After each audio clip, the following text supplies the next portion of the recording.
Bonsoir,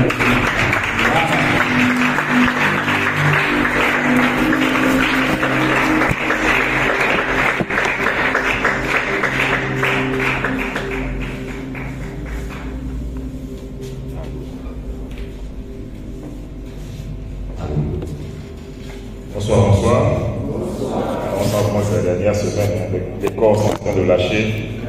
Bon, j'imagine aussi que c'est parce que c'est le 25 décembre et que certainement il y a eu des manifestations familiales qui ont été organisées qui expliquent qu'on ne soit pas aussi nombreux ce soir. Je voulais encore ce soir remercier le pasteur qui n'est pas là, vraiment pour cette marque de confiance en ma personne, parce que, comme je le dis tout le temps depuis un moment, je n'ai jamais été autant sollicité. Merci au chant. Jamais de ma vie, jamais de ma vie, jamais de ma vie, j'ai été autant sollicité.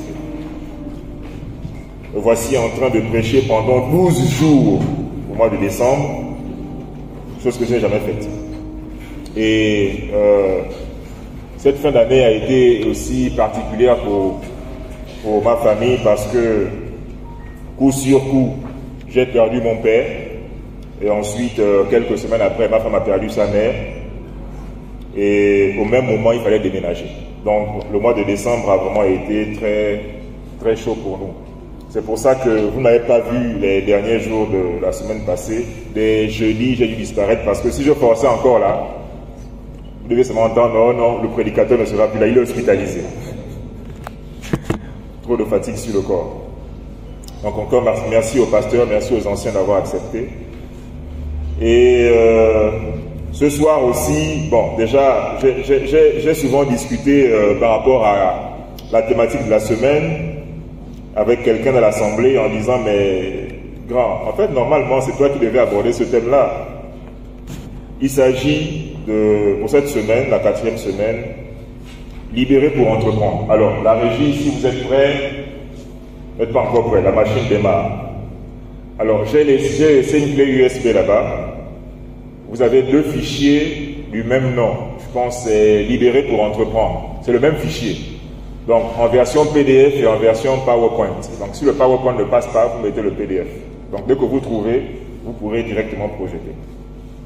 Donc, je disais que par rapport à la thématique de cette semaine, libérer pour entreprendre, je disais que je n'étais peut-être pas la personne la mieux placée pour en parler parce que la personne avec qui j'en parlais, c'était mon grand frère, le maître Florent, que je considérais et que je considère toujours être mieux placé pour en parler que moi parce que justement depuis beaucoup plus longtemps que moi, il est dans le monde des affaires, dans le monde des entreprises et c'est un chef d'entreprise.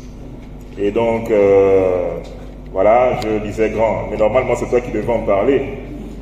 Mais bon, vous connaissez le principe de la grâce, non? Les non qualifiés parfois se mettent à parler. Les non qualifiés se mettent à parler. Voilà, c'est un peu comme quand on est encore célibataire, on veut parler, on veut évoquer les thèmes sur le mariage. Souvent on va nous dire, mais tais-toi parce que tu n'es pas encore... Mais non, mais sauf que Paul qui en a beaucoup parlé n'était pas marié. Voilà, c'est ça souvent. Parfois le Seigneur met en nous une certaine connaissance pour aborder certains sujets, même si on n'est peut-être pas la personne la mieux placée. Voilà. Bon, de toute façon, je peux quand même en parler un peu, parce que le grand Florent, je pense que quand je rentrais du Sénégal en 2009, tu dirigeais déjà le cabinet du CIE, 2009 déjà. Pas encore, voilà, moi je suis rentré en 2009, mais 2000 quoi, 11, 12, 10, très bien, ça fait déjà 13 ans. Je ne sais pas si dans l'Assemblée il y a quelqu'un comme ça qui est chef d'entreprise depuis 13 ans, que je ne connais pas. Il y en a quand même 7 ans, très bien, ok, voilà. Je me tiens quand même devant vous parce que par la grâce de Dieu, ça fait 6 ans que moi aussi j'ai créé mon entreprise. C'est un cabinet de conseil et d'audit dans la stratégie d'entreprise, le QHSE et la RSE. Voilà. Et dans ce sens, j'ai eu la grâce de décrocher quand même certains marchés avec quelques grandes entreprises, telles que Sigali, Coca-Cola, Sangel, tout ça. Et c'est peut-être pour ça aussi que je pourrais un peu vous dire certaines choses sur le monde de l'entrepreneuriat, le monde des affaires. J'espère que nous ne sommes pas très nombreux vraiment à cause de la conscience avec le fait. Ce serait dommage qu'on pense que cette thématique n'est pas importante. Pour la simple raison que je vais vous donner une de nos explications. J'ai apporté avec moi une édition de Jeune Afrique. Parfois déménager c'est bien, parce que parfois en déménageant, tu retrouves les vieilles choses que tu pensais avoir perdues. Et en fouillant les sacs le samedi, les dernières choses qu'il fallait amener dans notre nouvelle maison, j'ai retrouvé ce Jeune Afrique. En fait, je voulais faire une photo et puis envoyer dans la clé, mais bon, je me suis pris un peu trop tard. Le titre c'est « Ces francs-maçons qui vous gouvernent ». Et l'un des sous-titres c'est « Réseau d'influence, pouvoir occulte, etc. etc. » Et justement, lorsqu'on parle de gouvernance ici, il ne s'agit pas simplement de la gouvernance à la tête des États, mais il s'agit aussi de l'emprise sur le monde des affaires, sur le monde économique. C'est pour ça que cette thématique est importante. Nous sommes en transition et nous voulons récupérer la plupart des pans de l'économie du pays, mais nous ne sommes pas conscients que ces pans sont entre les mains de certaines personnes, non ceux-là. Ils ne sont pas les seuls. Ils ne sont pas les seuls. Vous avez aussi les communautés sœurs qui viennent d'Afrique et qui sont généralement islamisées et donc qui ont conquis une bonne partie de l'économie de notre pays. En transition, nous sommes donc appelés, nous chrétiens, à reprendre quand même une partie de cette... voilà. Merci. Donc essayez de mettre, on appelle ça, en plein écran, juste cette page d'abord. Ça c'est donc le titre.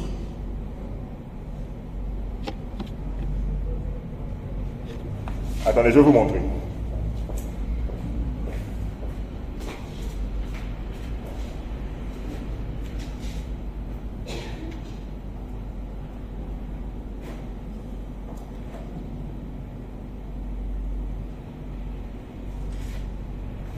Déjà, juste aussi nous dire que le format de nos 5 jours ne sera pas un format habituel. Hein. Ce ne sera pas... On ne va pas invoquer le feu, tout ça. Non. On va parler à la fois des affaires et des choses spirituelles à la fois, sans invoquer le feu. Voilà. Donc voilà, vous pouvez, regarder, vous pouvez cliquer ici, là, regarde, là, voilà. Voilà, là c'est le plein écran. Ok. Alors donc voici la thématique que nous aurons à développer durant cette semaine. Et je disais donc que c'est très important parce que notre économie que nous devons reprendre, que nous voulons récupérer, est entre les mains de certaines personnes, notamment ce que j'ai montré, la franc-maçonnerie, mais aussi nous avons les communautés africaines sœurs qui sont islamisées, mais surtout ce qu'on appelle les Syro-Libanais. Alors, le but n'est évidemment pas de les fustiger. Je ne suis pas ici pour les critiquer, pour dire qu'ils sont mauvais, mais au moins de nous faire conscience que si chacune de ces communautés, d'une manière intentionnelle, s'est emparée de l'économie, ça veut dire que les chrétiens aussi, de façon intentionnelle, peuvent se réapproprier une partie de l'économie, n'est-ce pas? Voilà, donc ce que nous avons perdu, nous devons pouvoir le récupérer. Et il n'y a pas de moment plus favorable que maintenant. Si nous ratons les 2 ans de transition, je ne sais pas si ça va durer 2 ans ou plus, mais si nous les ratons là maintenant, je ne sais pas si ce sera encore possible pour nous chrétiens de nous emparer au moins d'une partie de l'économie. Donc je disais que la méthode d'enseignement sera mixte, ce sera à cheval entre un vrai cours d'entrepreneuriat et une étude biblique systématique. Nous allons à partir des textes bibliques aborder des aspects importants de la conquête du monde des affaires par les principes, des méthodes et autres conseils bibliques pour avoir du succès dans ce monde des affaires. Voilà. Et je le redis encore, je viens de le lire, mais je le redis. Le monde des affaires ne se conquiert pas par la prière. Attention. Ce n'est pas enfermé ici que nous proclamerons et nous serons les conquérants du monde des affaires. Non. C'est vrai que nous pouvons le faire pour tout ce qui est chasser les démons, pour tout ce qui est guérir les malades, ça oui. Mais le monde des affaires, il y a des principes universels auxquels il faut obéir. Alors pour cela, nous allons prendre ensemble notre Bible dans Genèse, chapitre 1, du verset 26 au verset 28. Genèse, chapitre 1. Genèse, chapitre 1, du verset 26 au verset 28.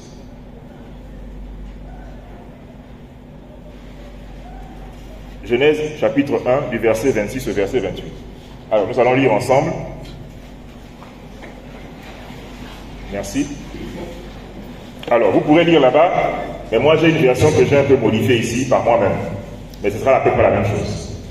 À partir du verset 26, il est écrit: faisons l'homme adamique à notre image et à notre ressemblance, qu'il ait la domination sur les animaux aquatiques, les animaux volants et les animaux terrestres. Et Dieu créa l'homme adamique à son image, il le créa à l'image de Dieu, il les créa mâle et femelle. C'est ce qui nous intéresse davantage. Dieu les bénit et leur dit: portez du fruit, soyez féconds, devenez grands et nombreux, remplissez la terre et dominez-la. Amen, on peut s'asseoir. Alors ici, je me souviens que dans nos premières rencontres en faculté de théologie, notamment avec le docteur Ifunga, il me disait toujours que, vous savez, par rapport à tout ce qui est affaires et même tout ce qui est politique, il y a ce qu'on appelle l'ordre créationnel, c'est-à-dire que Dieu a conféré à tout homme la puissance de gouverner. Là, il ne s'agit pas d'être chrétien ou païen ou être rempli d'esprit ou pas, non. À tout homme, la création adamique a reçu la puissance de dominer. C'est pour ça qu'on peut être païen et riche. C'est pour ça qu'on peut être païen et président. C'est pour ça qu'on peut être païen et gouverneur. C'est pour ça qu'on peut être païen et ministre. Si la domination ne revenait qu'à ceux qui font partie du peuple de Dieu, alors tous les ministres seraient obligatoirement chrétiens. Mais ce n'est pas le cas. N'est-ce pas? Et l'homme le plus riche du monde serait chrétien. Mais ce n'est pas le cas. Vrai ou faux? Est-ce que l'homme le plus riche du monde est chrétien? Est-ce que Bill Gates est chrétien?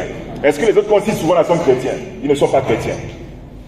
Pourquoi? Parce qu'à la création, Dieu a, puisqu'il a créé l'homme adamique à son image, il lui a confié le pouvoir de dominer. Et ce pouvoir de dominer ne dépend pas du fait que tu sois chrétien ou pas. D'accord? C'est pour ça que j'ai dit au départ que la réussite dans le monde des affaires n'est pas comme la puissance, n'est pas comme les dons spirituels des miracles. Là-bas, ce sont des principes universels. Travailler. Et des principes universels appliqués, il y a aussi le travail. Principe universel, travail. Principe universel, travail pour récolter. Voilà.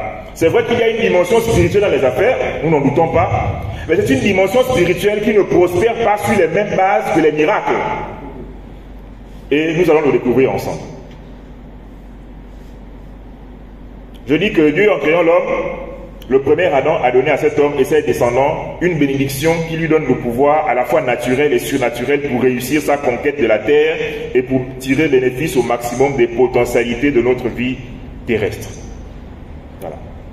Alors, cette semaine sera en réalité comme une sorte de masterclass. Masterclass pour hommes et femmes d'affaires chrétiens, mais aussi pour toute personne qui désire plus tard créer son entreprise, comme le grand Florent, ou faire des affaires. Et pour ça, nous allons examiner le parcours entrepreneurial de deux personnages bibliques qui étaient des hommes d'affaires. Donc, il n'y a pas de suspense, c'est déjà écrit, c'est Isaac et Jacob.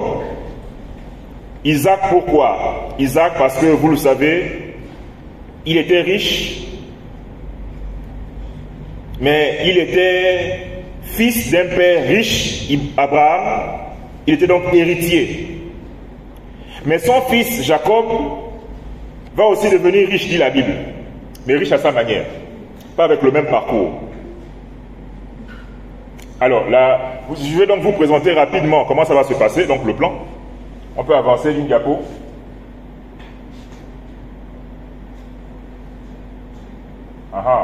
Donc voilà comment ça va se passer. Le jour 1 et le jour 2, on parlera d'Isaac Et du jour 3 au jour 5, on parlera de Jacob. On va en parler comment? On avance.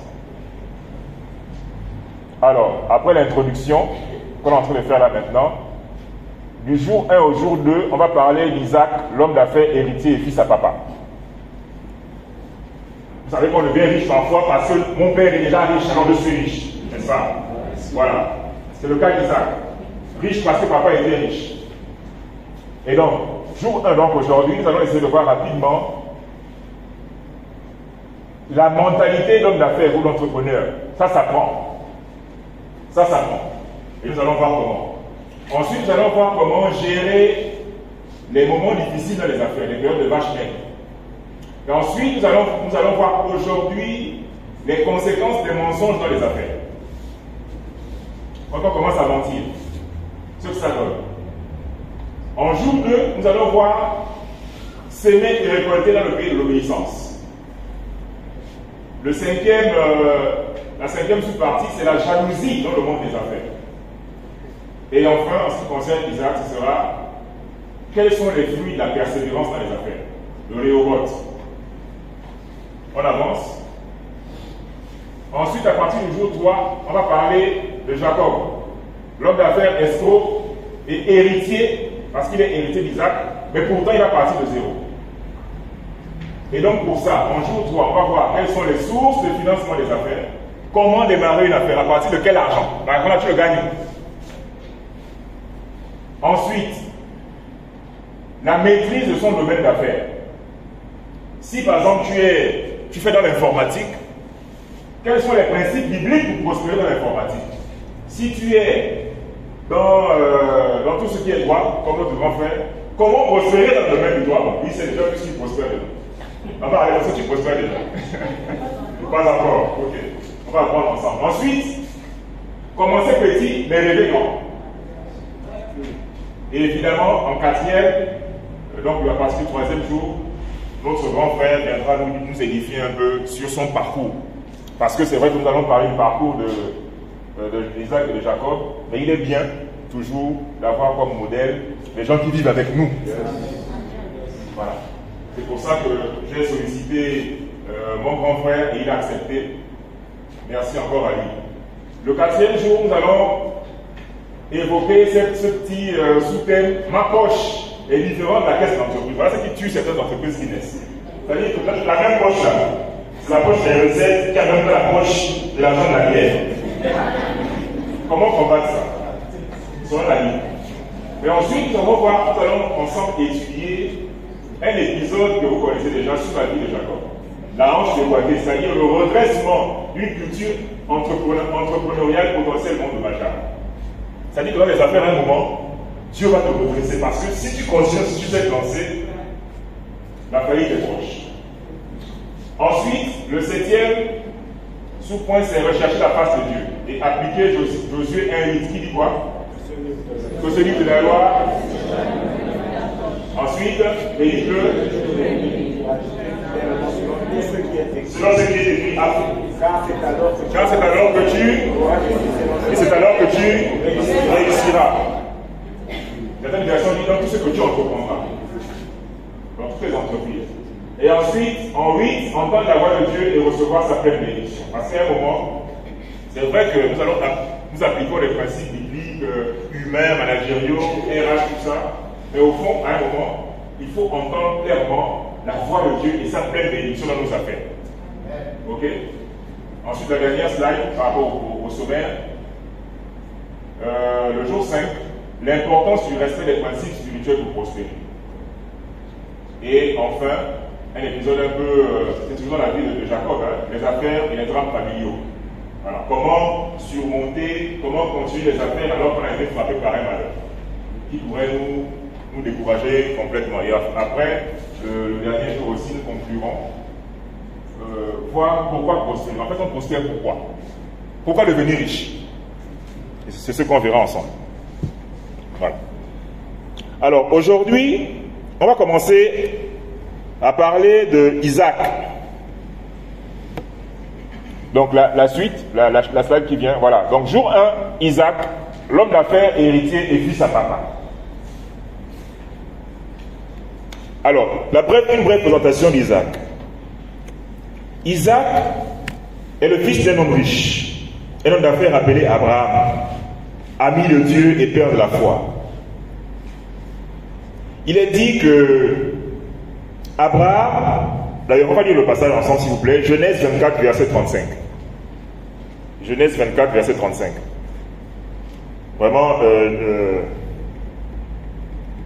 Geoffroy, merci de ton arrivée parce que, Geoffroy plutôt, merci de ton arrivée parce que sans ton arrivée là, vous allez dire tout ça à la bouche, ça devait être problématique.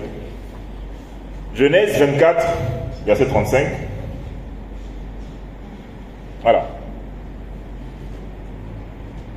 Voilà, donc ici, c'est le serviteur de Abraham, lorsqu'il va aller épouser Rebecca pour son fils Isaac, qui va parler, qui va présenter son chef, qui va présenter son patron, Abraham. Il va dire à Abraham ceci. L'Éternel a comblé de bénédiction mon Seigneur, qui est devenu puissant. Et il lui a donné des brebis et des bœufs, de l'argent et de l'or, des serviteurs et des servantes, des chameaux et des ânes. Alors à l'époque, quand on prospérait, c'était généralement dans ça là. Et donc, comme je disais, Abraham est le fils, Isaac, est le fils de ce monsieur. Abraham était parti de la maison de son père, à Ur en Chaldée, pour une région que Dieu a appelée le pays que je te montrerai. Il a donc reçu, Abraham, de Dieu, pour lui et pour sa descendance, la bénédiction d'influence sur les nations, notamment en devenant l'ancêtre du Christ, mais aussi en réussissant dans ses affaires. Après des années de stérilité, des décennies même, Abraham engendre Isaac, qui devient donc son héritier, c'est-à-dire que Isaac va devoir reprendre en main les affaires familiales. Mais en fait, notre séminaire, la partie Isaac, va être conduite par un verset, Genèse 26, 13, qu'on va lire rapidement, vraiment qui a attiré mon attention et qui va certainement faire l'objet de notre étude pour savoir comment devenir comme lui. Genèse 26, 13. On lit, là c'est la version du second qui dit ceci. Cet homme, on parle d'Isaac, devint riche.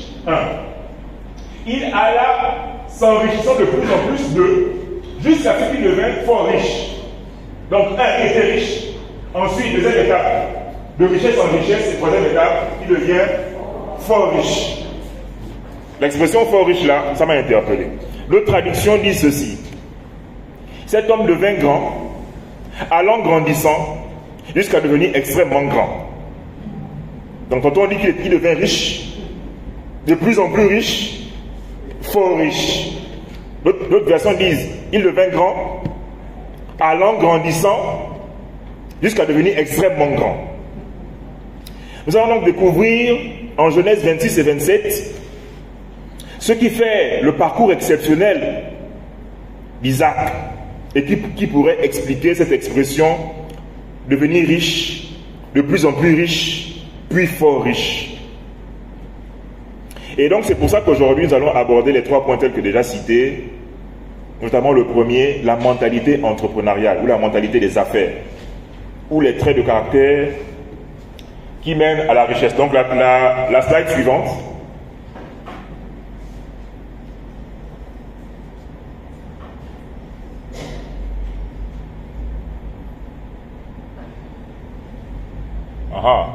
Alors, en fait, la mentalité des affaires, c'est peut-être la chose la plus difficile à avoir. C'est-à-dire, cultiver une mentalité d'homme d'affaires, c'est la chose la plus difficile à avoir. Ou si vous voulez, à un moment, cultiver une mentalité de riche, c'est quelque chose de difficile à avoir. Parce que ça s'acquiert avec le temps et ça prend du temps. Faire les affaires, je dis ici, puis vivre de ces affaires et en devenir riche demande une mentalité, un état d'esprit, un mindset qu'il faut obtenir. Alors, la mentalité d'entrepreneur ou d'homme d'affaires, ça prend de 3 manières principales. 3 façons pour avoir la mentalité des hommes d'affaires. La première façon, c'est par le bagage entrepreneurial familial. C'est le cas d'Isaac et de Jacob.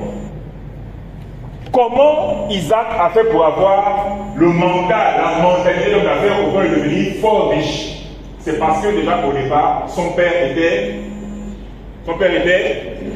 Donc, son père Abraham lui a transmis la mentalité, la façon d'être riche. Abraham, homme d'affaires prospère, craignant Dieu et homme de foi. Donc toute son enfance, Isaac, jusqu'à la mort de son père à 175 ans, il y a un verset qui le dit, a observé son père. Il a imité son père dans sa façon de gérer les problèmes.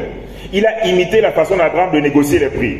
Il a imité la façon d'Abraham de gérer la richesse. Il a imité Abraham dans sa façon de grandir dans les affaires. Il a imité Abraham dans sa façon de parler à ses employés. Il a imité Abraham dans sa façon de parler aux clients. Il a imité Abraham dans sa posture devant les autorités. Comment un homme d'affaires se tient devant les autorités? Comment il parle? Et évidemment, il a imité Abraham dans son comportement devant les autres riches. Parce qu'entre riches, il y a une façon de se tenir. N'est-ce pas? Et tout ça, ça s'apprend dans l'éducation financière familiale. La famille, c'est le premier endroit où bibliquement on cultive l'état d'esprit d'homme ou de femme d'affaires.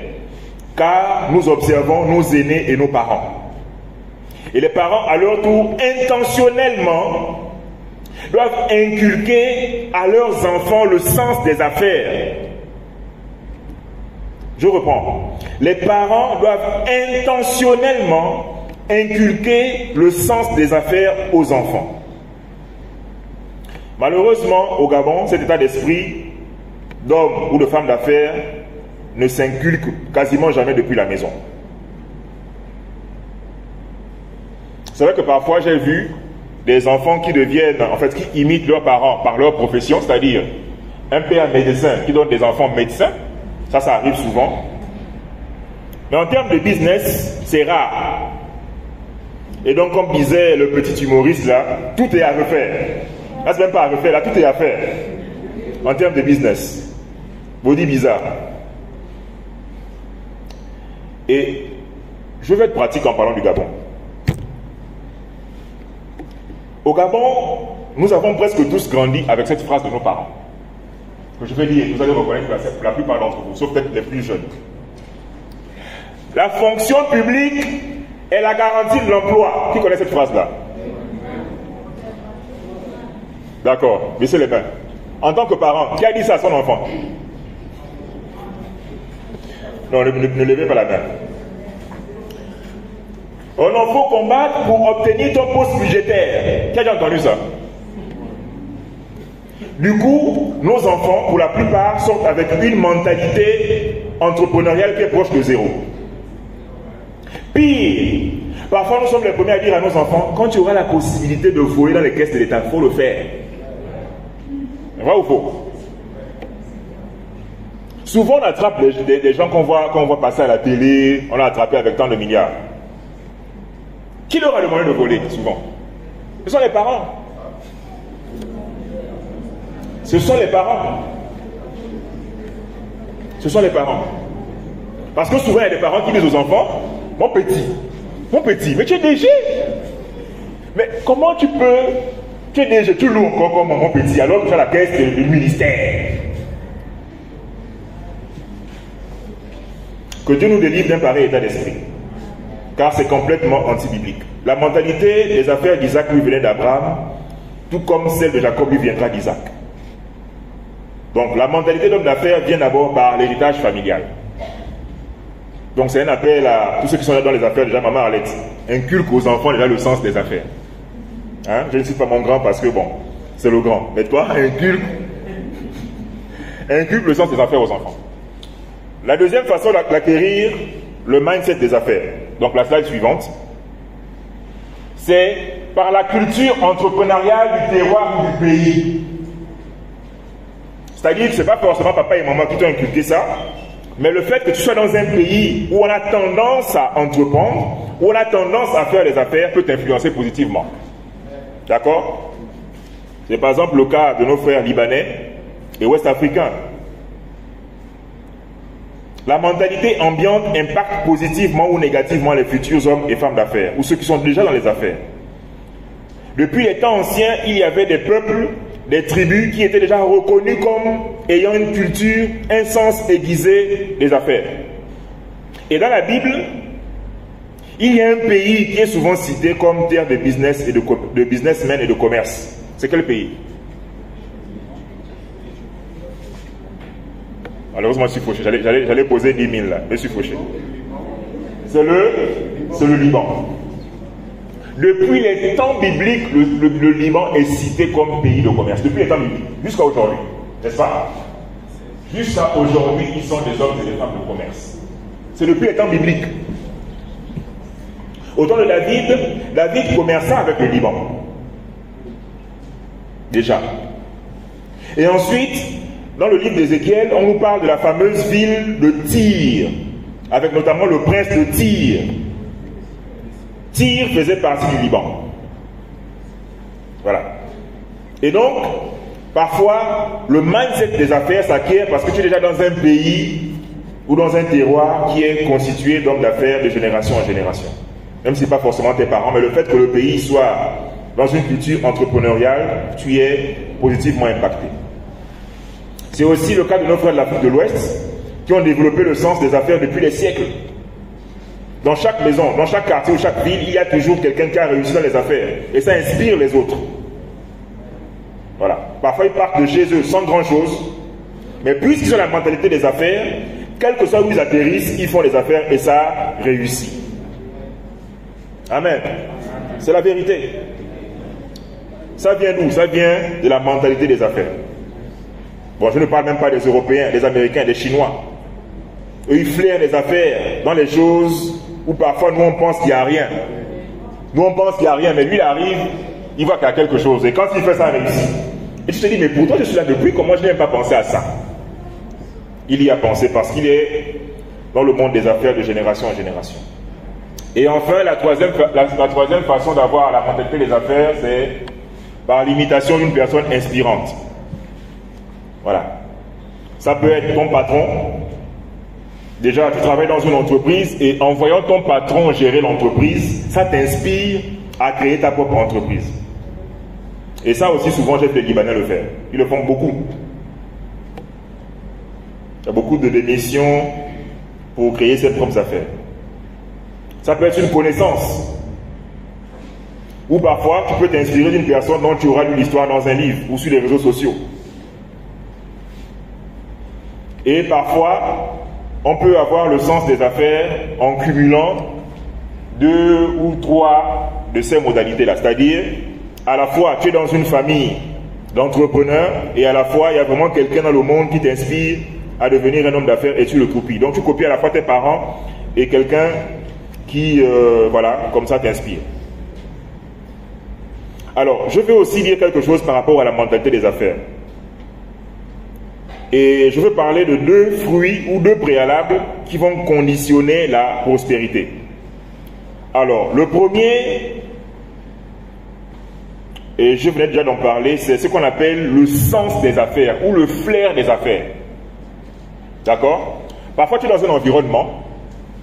Normalement, pour lancer une affaire, tu dois pouvoir examiner le besoin de l'endroit, n'est-ce pas? Qu'est-ce qui manque? Qu'est-ce qui manque ici? Et ça, par exemple, en ce qui concerne la bouffe, ce qui est sûr, c'est que, quel que soit l'endroit où tu vas te placer, les gens auront toujours faim. D'accord? Voilà pourquoi les business sur la nourriture sont parmi les plus rentables. Parce que où que tu sois, les gens auront faim. Donc ça marche. Ça marche. C'est pour ça, par exemple, que tu ne peux pas être dans les bas-fonds de Bikele et puis faire là-bas une boutique de haute couture avec des habits chers. Ça ne tient pas. Parce que, est-ce que dans la zone là-bas, est-ce que c'est ça vraiment le besoin des gens de cette population? Non. Les gens de la zone, c'est pas ça leur problème. D'accord? Mais par contre, si tu fais une boutique de haute couture, par exemple à Akanda, bien à la Sablière, il y a de fortes chances que ça marche. C'est pour ça donc qu'on parle du sens des affaires ou du flair des affaires, c'est-à-dire détecter l'affaire qui pourrait marcher dans ton environnement. Identifier ce qu'on appelle les marchés porteurs. Ou même parfois identifier les positionnements dans la ville, où te placer, ou bien te placer pour avoir le plus de clients. Pour ceux qui voyaient, c'est parce que vous avez remarqué. les McDonald's se trouvent toujours à des carrefours, à des intersections. Toujours. C'est rarement dans un coin caché, non. Ils se placent toujours, souvent à des angles de rue, sur des grands carrefours. Voilà, de sorte que quand tu marches, dès que tu as faim, allez, tu rentres seulement par là-bas et puis tu manges.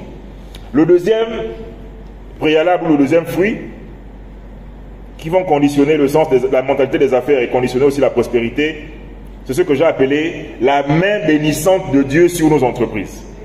La main bénissante de Dieu sur nos entreprises. Et ça, nous allons le voir plus tard. Alors, ensuite, nous allons évoquer le deuxième point. Vous savez que vous n'êtes pas habitué, vous vous attendiez peut-être à oh, Faya, Dieu, miracle. Ouais, mais quand on parle des affaires, c'est comme ça qu'on parle. Voilà. Tu peux pas parler des affaires en disant Faya, c'est pas possible. Pas possible. Le deuxième point qu'on va voir aujourd'hui, très rapidement, c'est comment gérer les périodes de vaches maigres. Alors, nous allons lire un texte très rapidement. Genèse 26 du verset 1 à 2.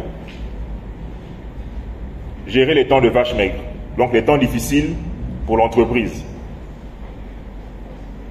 Je vais lire. Il y eut une famine dans le pays, outre la première famine qui eut lieu du temps d'Abraham. Et Isaac alla vers Abimelech, roi des Philistins, à Guérar. Et l'Éternel lui apparut et lui dit, « Ne descends pas en Égypte, demeure dans le pays que je te dirai. » Alors, comment expliquer ce texte? Abraham est mort et Isaac fait face à la première situation de crise pour l'entreprise familiale. C'est-à-dire que jusqu'à présent, c'était Abraham, le patron de l'entreprise. Maintenant, Abraham est mort, la première grande crise de l'entreprise arrive parce qu'il y a la famine dans le pays. Et ceci était d'autant plus important que le type de business à l'époque ne pouvait pas s'accommoder de la famine. Pour la simple raison que qui dit sécheresse, qui dit plutôt famine, généralement les familles étaient dues aux sécheresses. D'accord? Qui dit généralement famine disait à l'époque sécheresse. Or, qui dit sécheresse dit manque d'eau, manque de pâturage. Et si manque d'eau et de pâturage, ça veut donc dire la mort des troupeaux, qui était la première source de revenus. Et qui dit manque de troupeaux pouvait vouloir dire aussi la faim. C'est-à-dire que à la fois les troupeaux servaient à vendre, mais aussi servaient à manger pour les propriétaires de ces animaux-là. La faim était donc une menace très sérieuse à la fois pour l'entreprise, mais aussi pour leur vie. Il fallait donc prendre une décision bien réfléchie. Il fallait donc prendre une décision bien réfléchie. Alors nous allons voir ensemble quel a été le réflexe d'Isaac. Et le réflexe d'Isaac, c'est qu'il va faire comme son père. On l'a vu, non? Devenir homme d'affaires, c'est généralement en copiant ses parents. Et donc Isaac va faire comme son père. Il va aller dans le pays du roi Abimelech, comme c'est écrit. Et peut-être qu'il va être tenté d'aller en Égypte comme son père. Et donc pour cela, nous allons rapidement lire Genèse 12, de 10 à 16. Genèse 12, de 10 à 16. Bon, que je vais commencer à lire pour gagner en temps. Il y eut, là on parle d'Abraham, là ce n'est plus Isaac. Vous aurez même parfois l'impression que c'est le même texte. Bon, voilà, c'est déjà là. Il y eut une famine dans le pays. Et Abraham descendit en Égypte pour y séjourner, car la famine était grande dans le pays. Quand il était prêt d'entrer dans l'Égypte, il dit à Sarai, sa femme, voici, je sais que tu es une femme belle de figure. Quand les Égyptiens te verront, ils diront, c'est sa femme, et ils me tueront, et ils te laisseront la vie. Voilà. Dis, je te prie que tu es ma soeur, afin que je sois bien traité à cause de toi, et que mon âme vive grâce à toi. Lorsqu'Abraham fut arrivé en Égypte, les Égyptiens virent que la femme était fort belle. Wow. On dit que le fils était fort riche, on dit que la mère était fort belle. Les grands de Pharaon la virent aussi et la vantèrent à Pharaon. Et la femme fut emmenée dans la maison de Pharaon. Il traita bien, écoutez bien, il traita bien Abraham à cause d'elle. Et Abraham reçut les brebis, les bœufs, les ânes, les serviteurs, les servantes, les ânesses et les chameaux.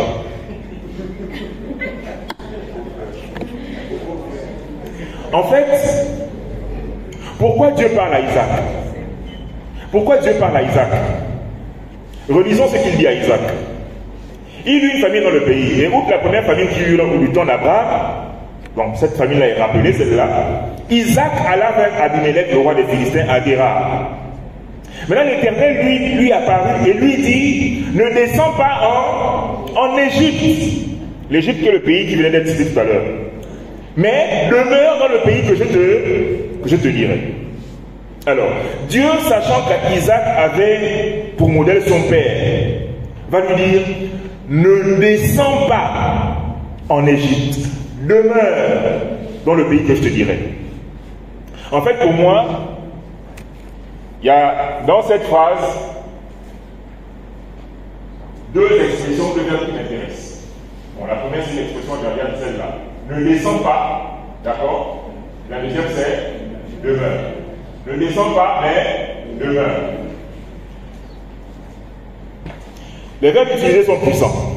En termes de difficultés financières, quand l'entreprise traverse de graves difficultés, surtout ne descends pas, mais demeure.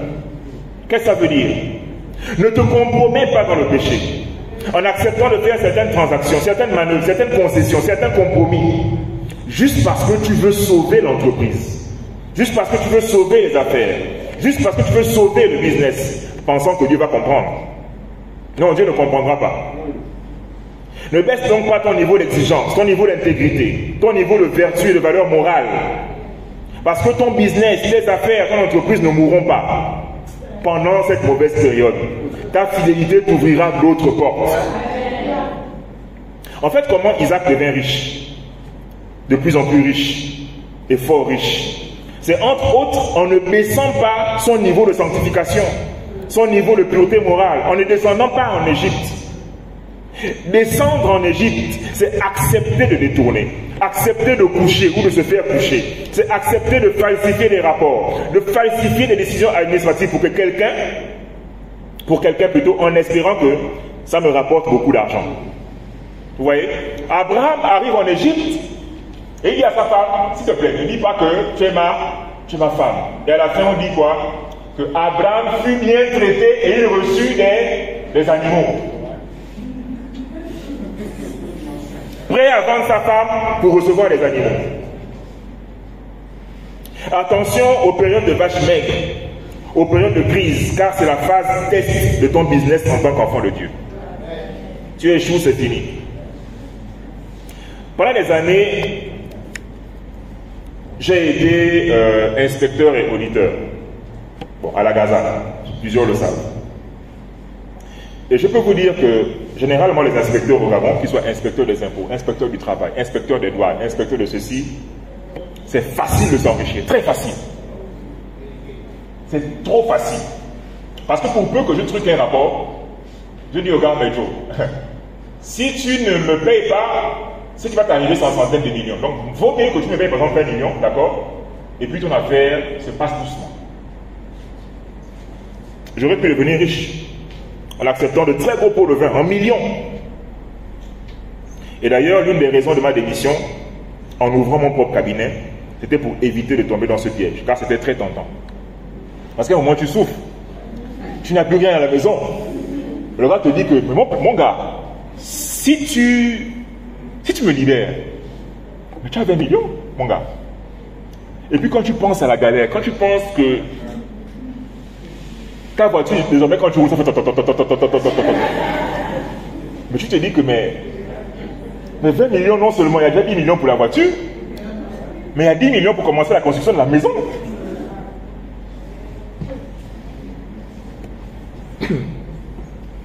Que la famille seule ne te fasse pas partie de ton lieu de prédilection. Et Dieu te dit, ne descends pas, demeure dans mes principes. demeure dans ma parole, demeure dans mes valeurs, reste ferme et inébranlable. Récemment encore, ça ne part pas, je suis auditeur. Dans le cadre de mon cabinet, il n'y a même pas un mois, j'aurais pu me faire facilement 15 à 20 millions. Pour une très grande entreprise internationale dans ce pays. Il me suffisait de dire de bonnes choses dans le rapport. Et puis je disais au gars que bon, si tu ne veux pas qu'il t'arrive des problèmes, tu mises. Tu comprends? Parce que si tu ne fais pas ça, tu te payes par exemple 100 millions. Mais si tu donnes par exemple 20 millions ou 30 millions, voilà, tu as quand même un truc de 70 millions qui reste, les dommages seront moindres.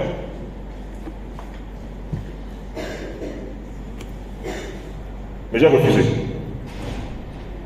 Et peut-être même que pour cette raison, ils ne me donneront plus de marché. Tant pis. Dieu m'ouvrira d'autres portes. Je veux gagner beaucoup d'argent, mais pas en descendant en Égypte.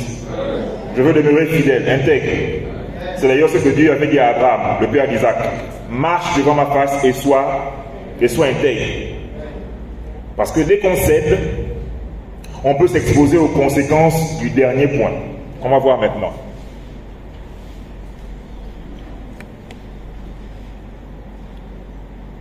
La suite, la dernière slide, les mensonges dans les affaires. Les mensonges dans les affaires. On va donc lire un texte, en fait même deux, qui parle à peu près de la même histoire, mais avec deux personnages différents, Isaac et Abraham. Genèse 26, 6 à 11. Genèse 26, 6 à 11. Je vais commencer à lire. Et Isaac demeura à Guérar. En fait, c'est la suite du passage qu'on a commencé au verset 1 et 2. Donc, Dieu lui dit de demeurer à Guérar, et donc il demeure à Guérar, comme prévu. Lorsque les gens du lieu faisaient des questions sur sa femme, il disait quoi? C'est ma sœur. Ah, car il craignait en disant ma femme, que les gens du lieu ne le tuassent, parce que Rebecca était belle de figure. Et comme son séjour se prolongeait, il arriva qu'Abimelech, roi des Philistins, regardant par la fenêtre, vit qu'Isaac jouait avec Rebecca, sa femme. Et Abimelech fit appeler Isaac pour lui, mais ça c'est ta femme. Comment as-tu pu me dire c'est ma sœur? Écoutez la réponse d'Isaac. Ah, j'ai parlé ainsi de peur de mourir à cause d'elle. Et Abimelech dit, mais qu'est-ce que tu nous as fait? Peu s'en est fallu que quelqu'un du peuple ait couché avec ta femme, et tu nous aurais rendu coupables. Alors Abimelech fit cette ordonnance pour tout le peuple. Celui qui touchera à cet homme ou à sa femme sera mis à mort. Alors, en fait ici, l'épisode est un peu bizarre. Parce qu'on a vu que Dieu dit à Isaac, ne va pas en Égypte, mais tu peux demeurer en Guérar. Ça veut donc dire que le lieu où Isaac ment là, c'était le lieu où Dieu lui avait dit le moyen de rester. Donc il n'avait au fond aucune raison de mentir parce que Dieu lui avait déjà dit, c'est là que tu resteras. D'accord? Mais sauf que lui ment. En fait, Isaac ment dans le pays de l'obéissance. Dieu lui avait dit, ne descend pas en Égypte, il avait obéi. Mais on ne comprend pas que dans le pays de l'obéissance, ils se mettent à mentir. En fait, ici, je pense qu'on a affaire à un mensonge qui était une tare des habitudes entrepreneuriales de son père Abraham. Lisons ensemble le dernier texte pour comprendre cela. Genèse 20, 1 à 6. Genèse 20, 1 à 6. Ok. Abraham partit de là pour la contrée du Midi ou du Sud. Il s'établit entre Kadès et Chour et il fit un séjour à Guérar, donc là où habite maintenant Isaac. Maintenant, écoutez ce qui se passe. Abraham disait de Sarah, sa femme, c'est ma sœur. Alors Abimelech, roi de Guérar, fit enlever Sarah. Et c'est là que, bon, comme Dieu vraiment c'est un Dieu de grâce, alors Dieu apparut en songe à Abimelech pendant la nuit et lui dit, mais voici, toi tu vas mourir à cause de la femme que tu as enlevée, car elle a un mari. Mais Abimelech, qui s'était point approché d'elle, répondit, mais Seigneur, ferais-tu périr même une nation juste?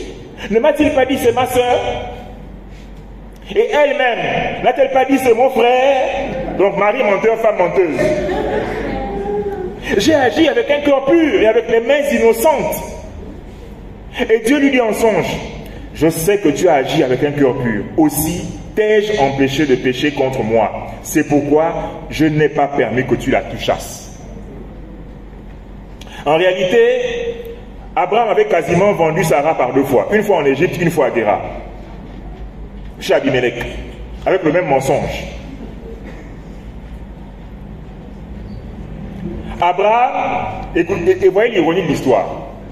En fait, quand vous lisez le texte d'Isaac et le texte d'Abraham, à chaque fois on parle d'un roi qui s'appelle Abimelech. En réalité, Abraham a parlé au père Abimelech et Isaac a parlé au fils Abimelech. Vous voyez? Abraham le père a menti au père, Isaac le fils a menti au fils. Attention à l'héritage moral que nous laissons à nos enfants. Ils vont reproduire bêtement la même chose. C'est peut-être pour cela, en repartant dans le premier texte, c'est peut-être pour cela que Dieu a interdit à Isaac d'aller en Égypte, car s'il l'avait fait, il savait que Isaac aurait menti 2 fois comme son père. Et ce genre de mensonge-là, ce n'est pas une affaire de démon de délivrance, c'est une affaire de reformatage de la vaine manière de vivre que nous avons imitée chez nos pères et nos modèles. Souvent on dit non, ça c'est l'esprit du mensonge. Ce n'est pas un esprit du mensonge. Le problème c'est que Isaac avait pour modèle Abraham son père. Il a appris les affaires auprès d'Abraham son père. Il avait appris à parler aux clients auprès d'Abraham son père. Il avait appris à gérer l'entreprise auprès d'Abraham son père. Donc il a appris à mentir auprès d'Abraham son père.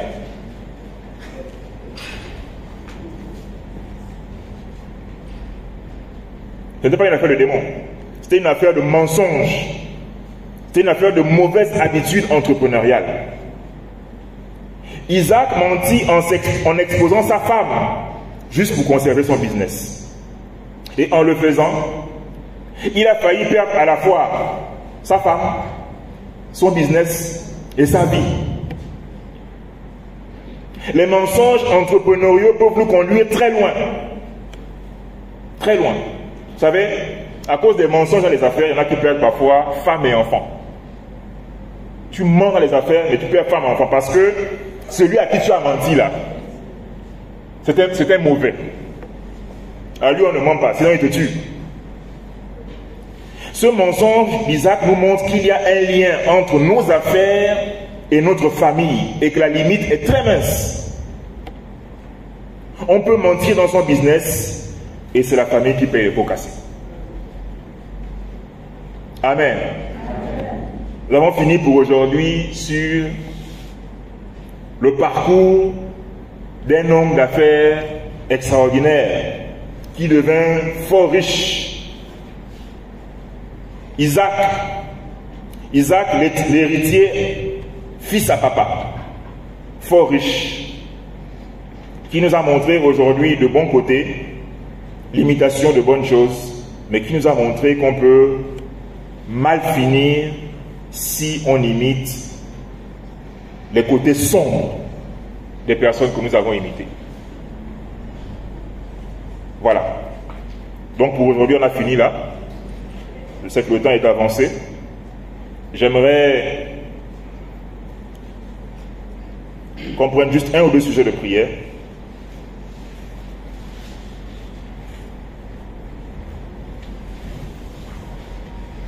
Je ne sais pas, juste pour savoir, combien envisagent rentrer dans le monde des affaires? Tôt ou tard. 1 personne, 2 personnes, 3 personnes. Waouh! Alors, ça tombe bien. Ça tombe bien. Pendant cette semaine-là, on va se dire des choses qu'il faut faire et ce qu'il ne faut pas faire. Vous savez, on a un pays à reconquérir et surtout nous en tant que chrétiens nous avons des bases solides à avoir. Parce que je peux vous dire, et j'ai déjà vu avec certains amis chrétiens, qu'on peut être chrétien